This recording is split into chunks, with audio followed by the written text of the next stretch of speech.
Iris n'a pas pleuré, elle n'a pas crié. Son cœur s'est arrêté avant de commencer. À 8 mois et demi, le temps s'est figé. Une vie entière volée sans être vécue. On l'a bercée sans bruit dans un silence glacé. On lui a dit je t'aime sans qu'elle puisse l'écouter. Son petit corps si doux, on ne l'oubliera jamais. C'est une douleur qu'aucun mot ne peut calmer. Une absence qui reste malgré les années. Mais on avance pas à pas sans oublier. Pour leur mémoire on continue d'avancer.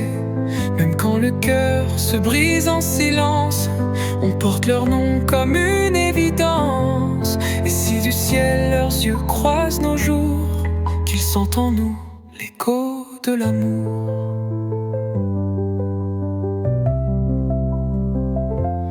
Et puis il y a ceux qui les voient grandir plusieurs années, jusqu'au jour où le ciel vient les récupérer. Peu importe quand le vide est douloureux,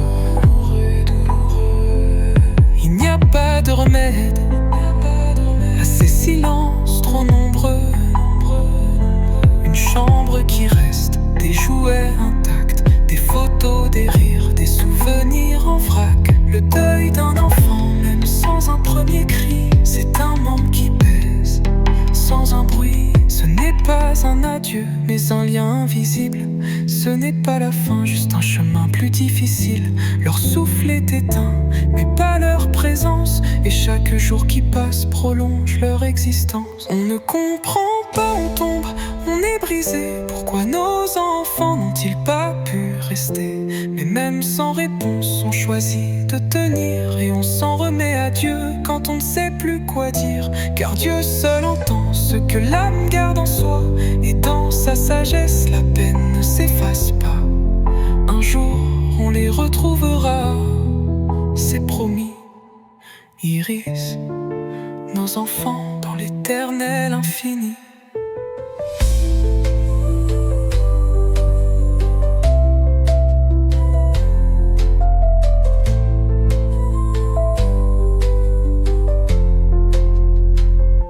C'est une douleur qu'aucun mot ne peut calmer. Une absence qui reste malgré les années. Mais on avance pas à pas sans oublier.